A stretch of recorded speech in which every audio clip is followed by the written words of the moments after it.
वालेकुम। आप लोग सब कैसे हैं? खैरियत से हैं? हमारी आज की जो वीडियो है वो पूरी की पूरी है रियल इस्टेट के बारे में। हम बात करेंगे डिटेल से कि रियल इस्टेट कनाडा में कैसा है, रियल इस्टेट का बिज़नेस कैसा है। अगर आप इन्वेस्ट करना चाहें तो वो किस तरीके से कर सकते हो, अगर आप कोर्सेज करना चाहें तो किस तरीके से कर सकते हो, अपना एक पूरा कैरियर अगर बनाना चाहें तो आपके लिए वर्थ इट है या नहीं है, तो उस पर पूरी डिटेल से बात करेंगे। तो आज हमारे साथ रहीम अब्दुल है। अस्सलाम वालेकुम। आप कैसे हैं? ठीक है। सबसे पहले तो आप अपना ज़ाहिर बात है, नाम तो मैंने बता दिया है, रहीम अब्दुल नाम है इनका। आप बताएं हमारे नाजरीन को कि आप क्या करते हैं यहाँ पर। मैं यहाँ पर एल्बर्टा के अंदर रियल्टर हूँ, रेसिडेंशियल रियल्टर हूँ। अच्छा, तो मेरा सबसे पहला ये क्वेश्चन है कि यहाँ पर लाइसेंस की, रियल इस्टेट की लाइसेंस की अथॉरिटी किसके पास है? यहाँ जो एल्बर्टा के अंदर Rica real estate council of Alberta कहते हैं, रीका कहते हैं। कैलगरी में इसकी हेड ऑफिस है। शॉर्ट फॉर्म है रीका। रीका वो रियल इस्टेट का लाइसेंस इशू करती है और इसका प्रोसीजर या तरीका ये है कि यहाँ जो है रिक्वायरमेंट ये है कि आपकी यानी आपकी जो हाई स्कूल की आपकी एजुकेशन होनी चाहिए और एलिजिबिलिटी रिक्वायरमेंट ये है कि आपका बैकग्राउंड चेक होता है और आपको रियल इस्टेट के कुछ एग्ज़ाम देने पड़ते हैं। वो एग्ज़ाम पास कर लेते हैं तो रीका आपको लाइसेंस जो है इशू करता है।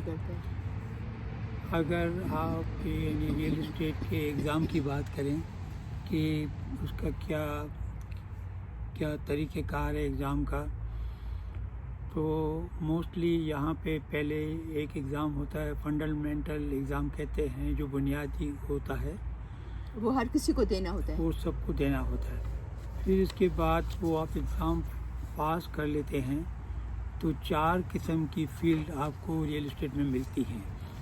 एक, आपको रेसिडेंशियल रियल्टर बनना है, यानी आपको घर वगैरह बेचने हैं। कमर्शियल रियल्टर बनना है सेकंड, कि कमर्शियल प्रॉपर्टीज़ वगैरह बेचनी है, लीज वगैरह करनी है, यानी बिजनेस वगैरह, दुकानें हैं, हाँ, कमर्शियल प्रॉपर्टीज, उसमें रेजिडेंशियल नहीं ये। और थर्ड जो होता है रूरल होता है, यानी एग्रीकल्चर लैंड वगैरह होती है, इसका लाइसेंस होता है, वो अलग से होता है, वो अलग होता है। और फोर्थ जो प्रॉपर्टी मैनेजमेंट होता है, जो मल्टी स्टोरी बिल्डिंग होती है या लोग घर जो रेंट पे देते हैं तो लोग जो है मैनेजमेंट करते हैं, उसको प्रॉपर्टी मैनेजमेंट का कोर्स कहते हैं, वो अलग होता है। तो ये 4 फील्ड है। बेसिक कोर्स करने के बाद आप कोई भी, आप एक फील्ड में भी जा सकते हो, आप चारों फील्ड में भी जा सकते हो। यहाँ पर मैं खाली ये आपसे क्लियर कराना चाहूँगी ताकि हमारे देखने वालों को भी पता चले कि जो रेजिडेंशियल जो करते हैं, जो घर बाय कर सकते हैं, किसी का बेच सकते हैं और किसी के लिए ख़रीद सकते हैं, तो वो क्या कमर्शियल में हेल्प कर सकते हैं लोगों को अगर उन्होंने रेजिडेंशियल किया है तो? नहीं, रेसिडेंशियल जो रियल्टर होता है वो दुकान या बिजनेस वगैरह की डील कर सकता है, लेकिन डिपेंड करता है कि उसके अंदर रियल इस्टेट जो है ना, जो प्रॉपर्टी का कुछ यानी नहीं इन्वॉल्व हो। यानी अगर कोई एक जैसे मॉल में एक दुकान है, वो लीज पर है, तो वो रियल्टर उसको बेच सकता है। अच्छा। क्योंकि प्रॉपर्टी नहीं इन्वॉल्व होती है, उसमें सिर्फ जो है ना लीज एक्सचेंज ट्रांसफर होती है। सही। अगर वो लैंड ट्रांसफर हो जिसमें प्रॉपर्टी के साथ, तो वो उसके कमर्शियल लाइसेंस होना ज़रूरी है। समझ गई। यानी कि किसी का अगर दुकान है ऑलरेडी, किसी की प्रॉपर्टी है और वो कोई और लीज पे उसको चला रहा है, तो वो लीज को शिफ्ट करने में आप हेल्प कर सकते हो, राइट? रेसिडेंशियल रियल्टर भी कर सकता है, उसके लिए कोई इतना वो नहीं है, इशू नहीं है। लेकिन अगर प्रॉपर्टी सोल्ड होती है ना लैंड के साथ, तो उसके लिए कमर्शियल रियल्टर का होना ज़रूरी है। अच्छा, यहाँ पर मैं आपसे पूछना चाहूँगी कि इसकी फ़ीस वगैरह का और एग्ज़ाम वगैरह का क्या होता है कि कितनी फ़ीस होती है हर कोई स्पेशली, क्योंकि मेरी जो वीडियो है वो ख़ास मेरे इमिग्रेंट्स के लिए होती है, जो हमारे इमिग्रेंट्स जो आ चुके हैं और जो आने का प्लान कर रहे हैं तो उनके लिए है। तो इतनी फ़ीस होती है कि वो अफोर्ड कर सकें? देखिए, पहली बात तो ये है कि रियल इस्टेट का जो एग्ज़ाम है वो वर्क परमिट वाले भी दे सकते हैं, अच्छा और अगर जो स्टडी परमिट पे हैं वो भी दे सकते हैं। अच्छा, वो भी दे सकते हैं? दे सकते ओह हैं। अच्छा, इंटरेस्टिंग। और कोई भी 6 महीने से नीचे का होता है कोर्स तो उसके लिए कोई इतना इशू नहीं है। दूसरी बात आपने की फ़ीस के बारे में, तो फ़ीस इसकी बहुत ज़्यादा नहीं है। रीका जो पहला जो स्टेप ये होता है कि आप रीका की आप वेबसाइट पे जाओगे तो शायद पहले तो $100 था, यानी एप्लीकेशन फॉर्म का। अभी शायद मैंने सुना है कि शायद मेरे ख्याल 300 या 350 हो गया है। जब वो एलिजिबिलिटी आपकी जब एक्सेप्ट कर लेते हैं तो कोर्सेज़ के लिए इनकी 3-4 जो है एजुकेशनल इंस्टीट्यूट हैं, आप उनसे कोर्स बाय कर सकते हो। जैसे आर्या है, यानी अल्बर्टा रियल्टर एसोसिएशन है, वो $400-500 का कोर्स होता है बेसिक। पहले रीका के पास होता था तो महंगा था, 1250 का था। अभी इन्होंने दूसरी इंस्टीट्यूट को भी दे दिया है अथॉरिटी, तो अभी उनकी फ़ीस कम हो गई है। और शायद आप कोई भी फील्ड हो, रेजिडेंशियल हो, कॉमर्शियल हो, तो उसका भी $500-600 के करीब फ़ीस कोर्स की फ़ीस है।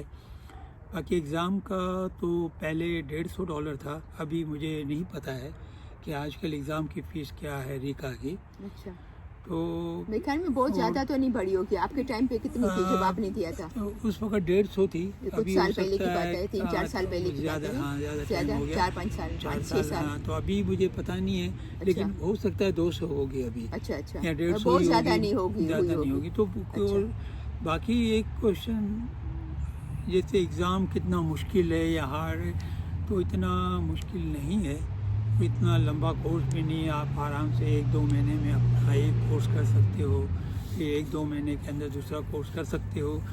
तो अगर आप सही मेहनत करके करो तो 3-4 महीने में आपको लाइसेंस मिल जाता है। जाते हैं। लेकिन लाइसेंस मिलने के बाद जो चीज़ें हैं वो आपको मैं और डिटेल में बता दूं कि यहाँ एल्बर्टा में, बल्कि पूरे कनाडा के अंदर आपको ब्रोकरेज ज्वाइन करनी पड़ती है। वो ब्रोकरेज आपसे कुछ मंथली चार्ज करती है अपनी ऑफिस एक्सपेंस का, या डॉक्यूमेंटेशन जो रियल्टर एसोसिएशन के बेचती है उसकी जो है मंथली है। डिफरेंट ब्रोकरेज के डिफरेंट चार्जेस हैं, तो ब्रोकरेज ज्वाइन करना बहुत ज़रूरी है। तो डिफरेंट अगर वो चार्जेस डिफरेंट चार्ज करते हैं, डिफरेंट फीस लेते हैं, तो क्या उनके बेनिफिट्स जो आपको देते हैं जो रियल एस्टेट एजेंट को, तो वो भी डिफरेंट है? वो भी डिफरेंट होता है। जैसे बाज़ ब्रोकरेज आपको सिखाती हैं सारी काम कैसे ट्रेनिंग वगैरह पूरी देती हैं। बाज़ ब्रोकरेज जिनकी फ़ीस ज़्यादा नहीं है वो इन चीज़ों पे ज़्यादा नहीं खर्च करते पैसे ना। तो बहुत सारी कंपनीज हैं, बहुत सारे फ्रेंचाइज हैं, जैसे रीमैक्स हो गया, जैसे मैक्सवेल हो गया, बहुत सारी कंपनीज हैं, बहुत सारे छोटे छोटे भी रियल एस्टेट ब्रोकरेज खुल गए हैं अभी। तो कोई आपके लिए ज़रूरी नहीं है कि आप किसी बड़ी कंपनी में जाएं, आप छोटी कंपनी भी ज्वाइन कर सकते हैं। हाँ। तो आप कौन सी उसमें ब्रोकरेज में के साथ काम करते हो? मैक्सवेल के साथ हूँ। मैक्सवेल के साथ काम करते हो? मैक्सवेल पहले मैं रीमैक्स के था, लेकिन अभी क्योंकि वो मेरी ऑफिस दूर थी तो अभी मैंने मैक्सवेल ज्वाइन किया है। मैक्सवेल वो मेरे घर के नज़दीक है। ठीक है। अच्छा, यहाँ पर मेरा स्पेशली क्वेश्चन जो है इमिग्रेंट के इनके बेनिफिट के लिए, कि क्या आप समझते हो कि हमारे जो नए इमिग्रेंट्स आते हैं, यंगस्टर आते हैं, तो या थोड़ी बड़ी उस एज में जैसे हम लोग पहुँचे हैं, या और भी यंग आते हैं, तो उनके लिए बेनिफिशियल है करना? क्या ये इसका कोर्स करके ये अपना घर का खर्चा निकाल सकते हैं? उसके लिए आप क्या उनको एडवाइस करेंगे? ये आपने बहुत ही अच्छा सवाल किया। देखिए रियल इस्टेट के अंदर ज़ाहिर है अभी जैसे एडमिंटन एक छोटा शहर, बहुत बड़ा शहर नहीं है, तो इसमें भी 4,500 के करीब रियल्टर हैं। कैलगरी में और ज़्यादा होंगे, टोरंटो में ज़्यादा होंगे इससे। तो इसको कंपटीशन तो बहुत है, लेकिन अगर थोड़ा टाइम लगता है आदमी को सेट होने में, 1 साल 1.5 साल लगता है। अगर फाइनेंशियली इतना बर्डन नहीं है बहुत ज़्यादा, तो इसके लिए सरवाइव करना कोई मुश्किल नहीं है।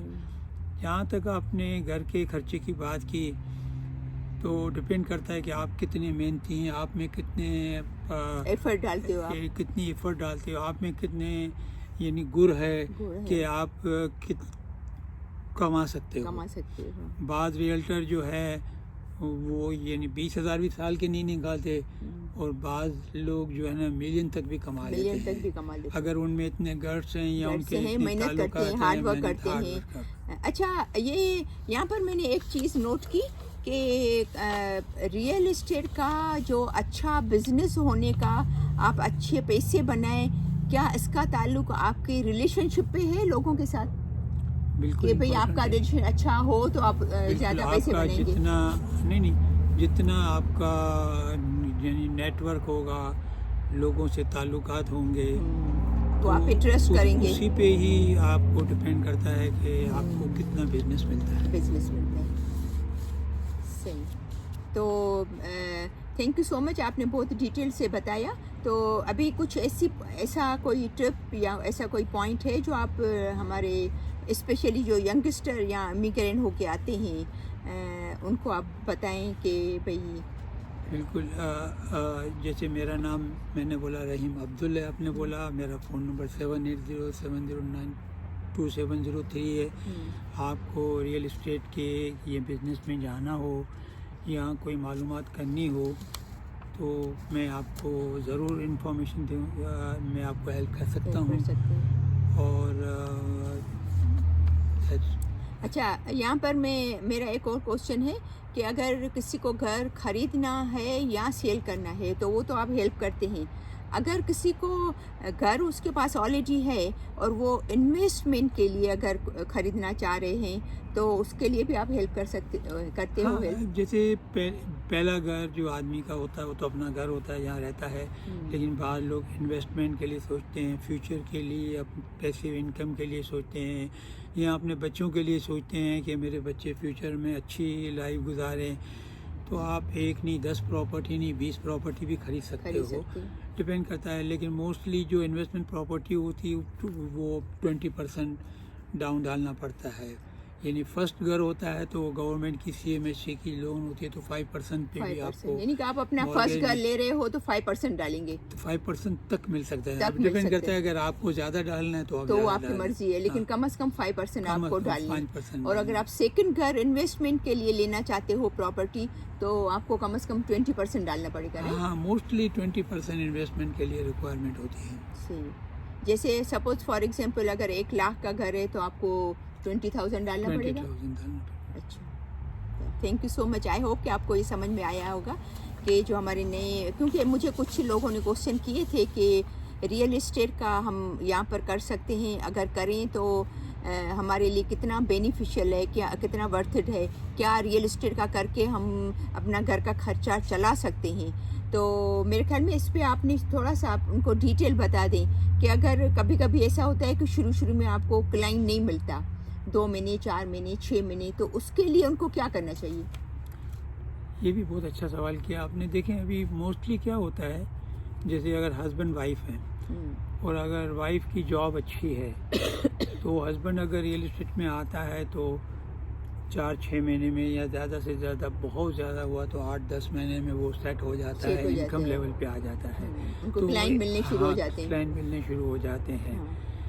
बहुत सारे लोग इसको पार्ट टाइम भी करते हैं, यानी उनकी एक जॉब होती है, वो दूसरी जॉब के पार्ट टाइम के तौर पे शाम को कर लिया, या वीकेंड पे किसी को घर दिखा दिया या उस पर वर्कआउट कर लिया, तो वो भी है इजी तरीका है कि लोग फिर जब वो इतने सेट हो जाते हैं कि इनको इनकम अच्छी हो जाती है तो वो लोग अपना जॉब क्विट कर लेते जॉब हैं। छोड़ के फिर पूरे के फिर- पूरा यहाँ पर हाँ, रियल एस्टेट पे अपना रियल- ध्यान रियल देते हैं। एस्टेट में आ तो जाते आपको उम्मीद है कि आपको समझ में आया होगा कि अगर आप शुरू में आते हैं और आप समझते हैं कि भाई 2-4 महीने हो गए हैं, आपकी डील नहीं बनी है, तो इस सूरत में अगर आपकी वाइफ है या हस्बैंड है, वो अगर एक कमा रहे हैं, घर का फ़िलहाल खर्चा चल रहा है, आपको प्रॉब्लम नहीं है, तो आप इस पर सही तरह ध्यान दें, अपना नेटवर्क बनाएं, लोगों से बातचीत करें, अपना ट्रस्ट बिल्ड करें लोगों के आगे, ताकि जितना लोग आप में ट्रस्ट करेंगे, आपको पहचानेंगे, आपका नेटवर्क अच्छा होगा, इतनी आपको